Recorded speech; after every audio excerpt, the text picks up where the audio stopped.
Hello, all my fellow YouTubers. We're back with another video from Paula Hurlock, and I'm just gonna get right into it.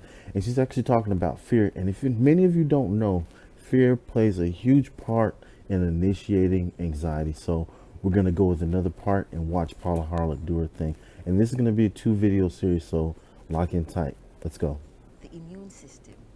And so one of the things that we wanted to do was to share with Jamaicans here and in the diaspora that the immune system is what our grandmothers and our great-grandmothers used to take care of. So what are some of the things that you can do right now to boost your immune system? The first thing, remove all fear, remove all sadness, because fear and sadness, believe it or not, messes with your immune system, right? What I recommend in terms of a daily practice is rising early with the sun or before the sun. That's very important. We have forgotten the circadian rhythm, the daily rhythm. We are designed with the daily rhythm in mind. And let me stop you there real quick, guys. You know what's crazy? Back in high school, I used to wake up at 4 o'clock in the morning. And I don't know if you pay attention to a lot of older people, but a lot of older people who are elderly, way up there, a lot of them tend to have like this weird internal clock that wakes them up at 4 in the morning. So I just want to point it out there. So if you have to wake up early, I think 4 o'clock a.m. would be a really great time to get your day started and try to heal the body or whatever. So let's keep going. But we watch TV until late, or we go party until late, and it messes up. So if you can rise with the sun, right, get outside and take some deep breaths. In other words, do breath work in the air. The morning air is the freshest, coolest version of oxygen that you can get. It has more life force in it than any other time of day. That's number one. Number two, if you can commune or connect with the divine in whatever form you choose, whether it's through prayer or meditation, it is said that just the act of clasping the hands or taking deep breath relaxes the vagus nerve, which runs, it's a nerve which runs like all the way through the body, runs through the chest. It relaxes the vagus nerve, and overall for the rest of the day you are just in a better place. You handle stress better, you process better, you make decisions better, you are sharper, right? So connecting with the divine or going into the silence is so important.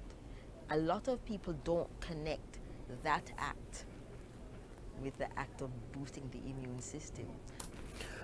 A lot of people, I do not know what it is. A lot of people can't stand it to be silent. I find that very weird. Me, I don't mind solitude and just being quiet and just being still. Some people, they have like this codependency of always needing people to be around them for some odd reason. Sometimes you need to be alone, you know what I'm saying? Sometimes you gotta just be able to refocus on everything that you've done. You know what I mean? From all the stress that you've accumulated throughout the week, throughout the days, and just reboot. But you don't always have to have that energy of outside forces of other people always hitting you. You know what I mean? Sometimes it's just good to be still in silence, like she's talking about.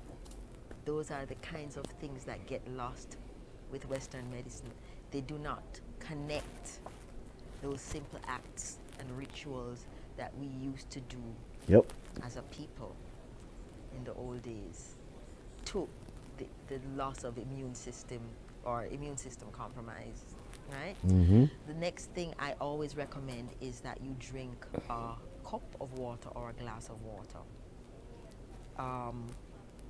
Some people like to add a little lime juice to it.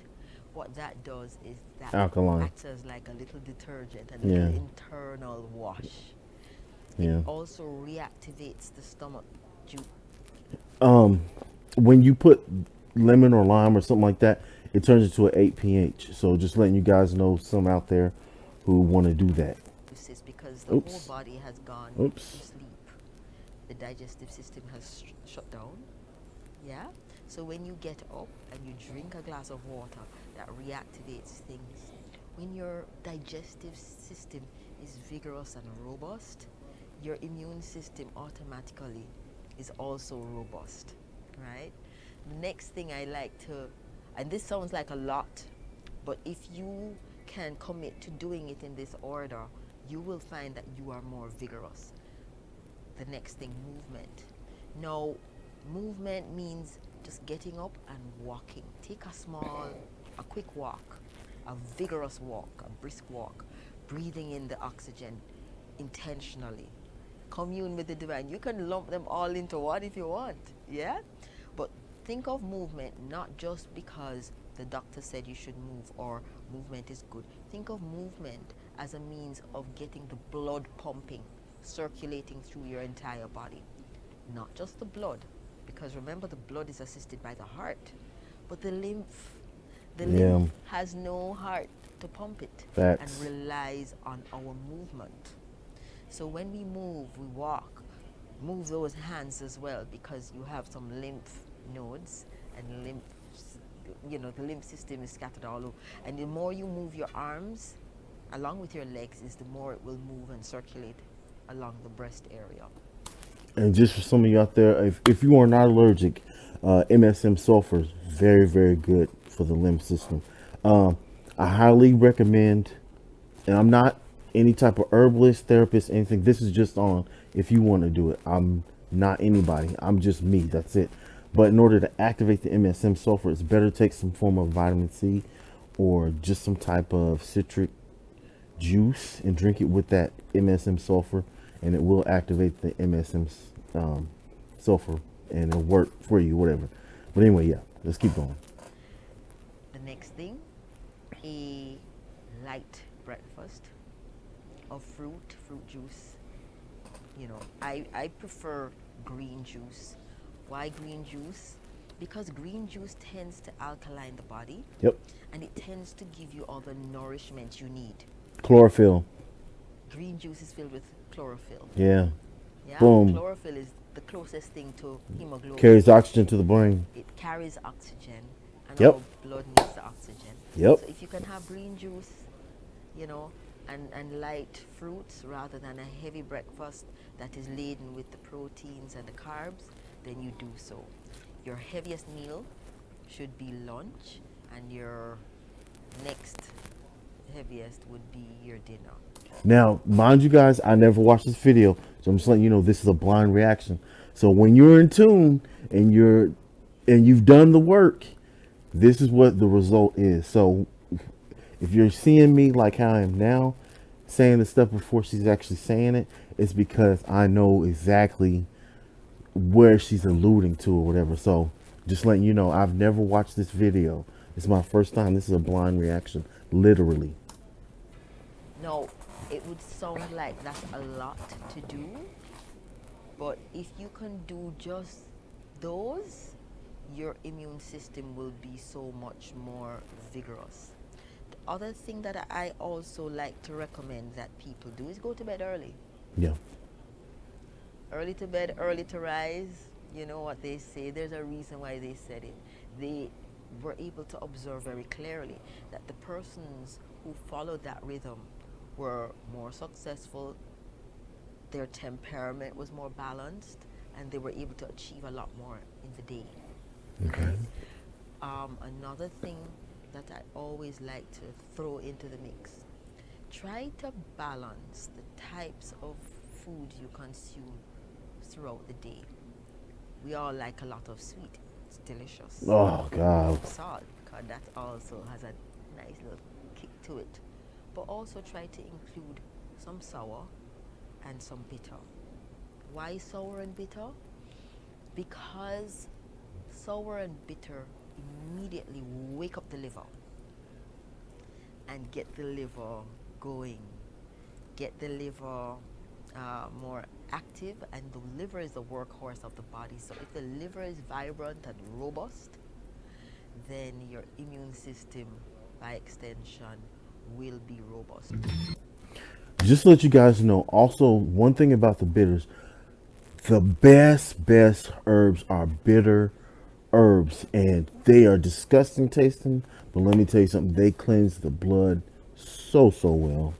So guys, let's get into this next video where she's talking about something a little bit more provocative. And with that, let's go to the next video.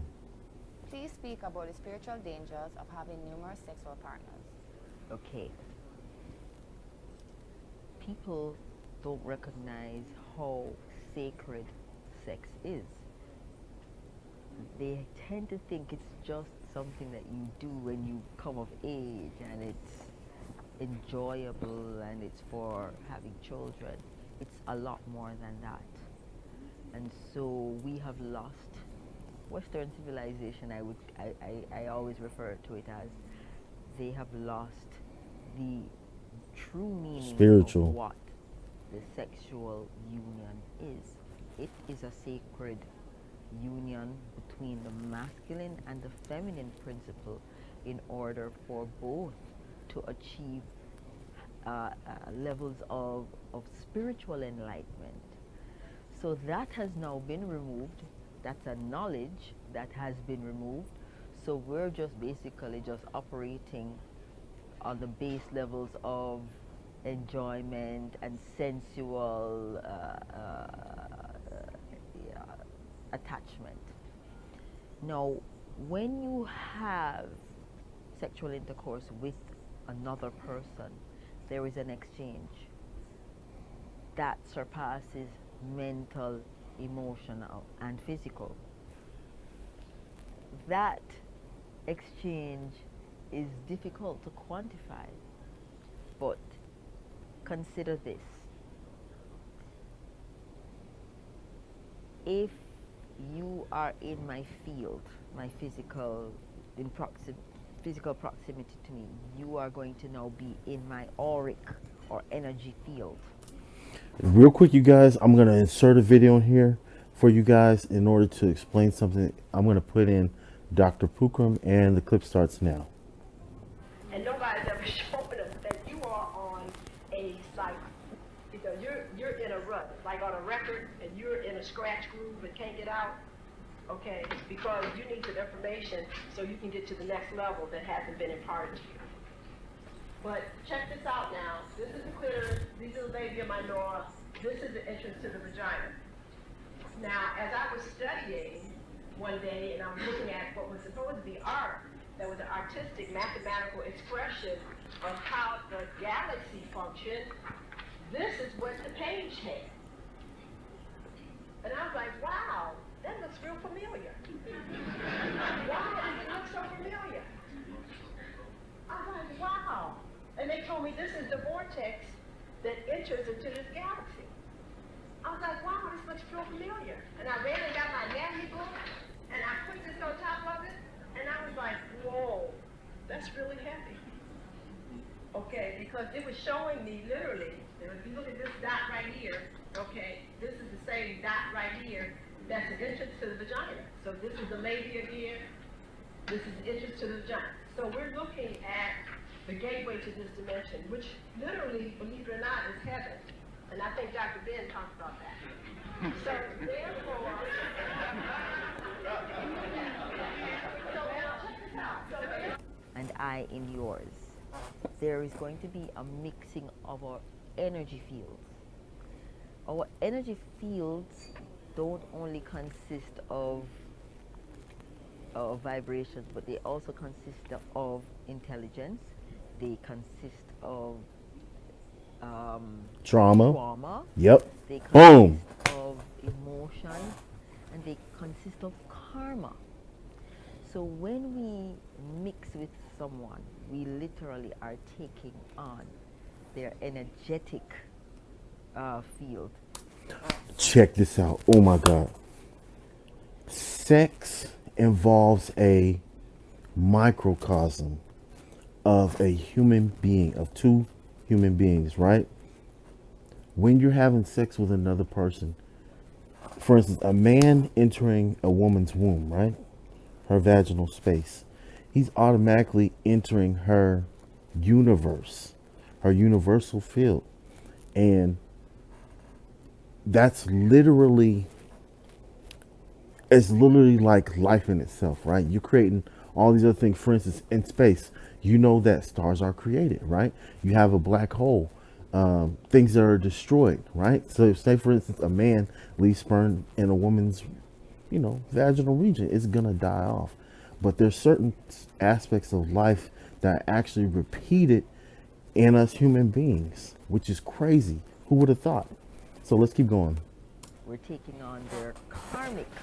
And when I say karmic, I'm talking about ancestral, I'm talking about lineage, thousands of years of energy. And I'm also talking about ancestral. I hesitate to say this, but I'm going to say it because it's a reality in the spiritual realm. There are ancestral curses that stay with people. They don't know that they're having them. You know, in Jamaica, we'll say, boy, that person's salt. No, it's because they have a lot of heavy karma from their family lineage. Mm-hmm. It can be cleansed if people are aware of it and then seek to have it addressed. So when you have sexual intercourse, you're having all of that. How do you undo it? Before she even gets started, this is why, if you do have that in your lineage, this is why solitude and meditation is very important, because the whole point is you're trying to reach Godhead, which is reaching a level of the highest level of self in order to correct all that. Because what the highest level of self is, which is God conscious, you'll be able to, your spirit or whatever it is, whatever information and knowledge automatically comes up and helps you find the solution in order to remove that stigma from the generations that certain things happen from. So for instance, if you had somebody in the family who cursed you because of them killing somebody, right? And it trickles down to any, mini, miny, mo, which is you. The best thing for you to do is to get in tune with the Most High. In my opinion, I believe in the Creator. If you don't, then so be it. Or the universe, whatever you want to call it. Get in tune with that and ask for repentance, ask for a way in order for you to escape whatever could become of you, which is ultimately untimely death. So this is why solitude is very important in meditation in order to correct things like this. Let's keep going. Difficult, because when there is intercourse, there's also a soul tie. So this is why breaking up is so difficult, it's traumatic, it's emotional, because it wasn't just a friendship or a relationship or a sexual interaction. It was actually a soul tie. Mm-hmm. And so it takes a bit of undoing. The recommendation, therefore, is that you minimize the number of partners just to preserve Cause confusion. your energy field. Yeah, causes confusion. And to minimize the amount of clutter and debris of an emotional, spiritual, mental nature that you can be taking in. Ladies, this is very important for y'all. Minimizing the amount of partners, because it's going to cause confusion. You won't be able to pick which. Is going to be like playing a game of 7-Up. You're the one picking the hands or whatever, and everybody's got to figure it out. But for you, it's going to be very difficult. So you have to minimize it. You're very emotional creatures.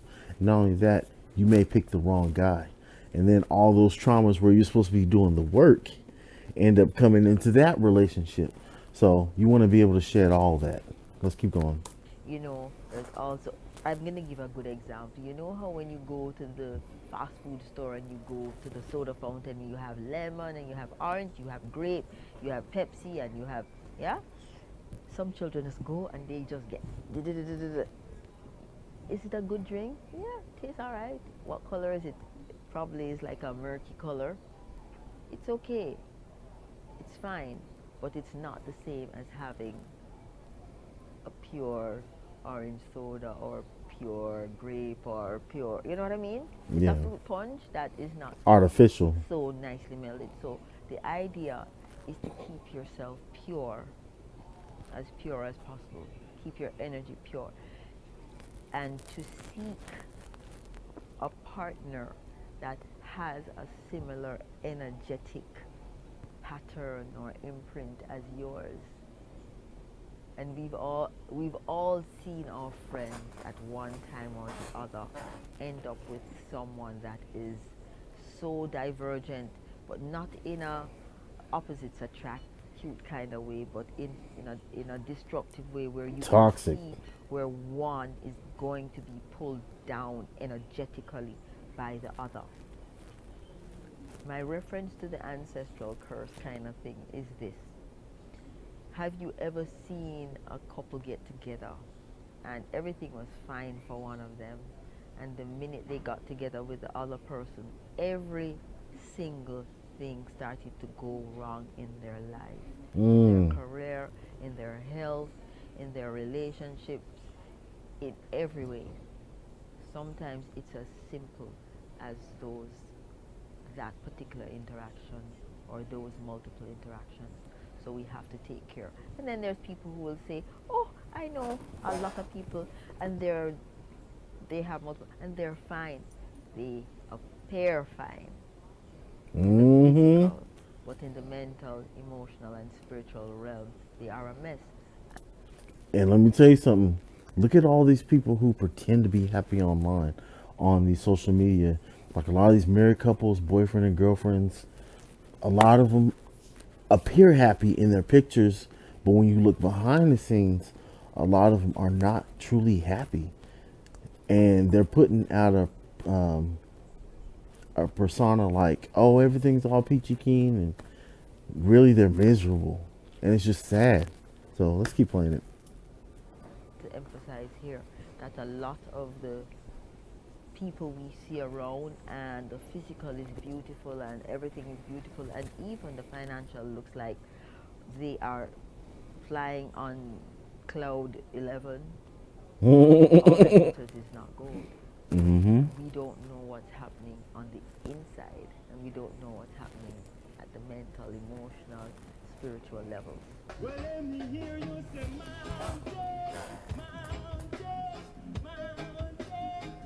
Oh, that's the real live video right there. You always hear that on different videos, but anyway, yeah, she's very correct, guys. I'm not going to speak too much on that. You've already seen the video. Like, comment, subscribe. Please comment. Let me know what you think. I will respond. I have all the time in the world. I'm not too above anybody. You know what I mean? So I'm very happy that I started this channel. I want you all to be able to grow spiritually, physically, mentally, emotionally, all those things, so that we can get through these traumas together and just grow as a human being, and to not become a shell of ourselves, because that's the last thing you want to do. We have our minds for right now, and let's try to keep them. So anyway, guys, watch, talk, and act, but don't just act, people. Create solutions.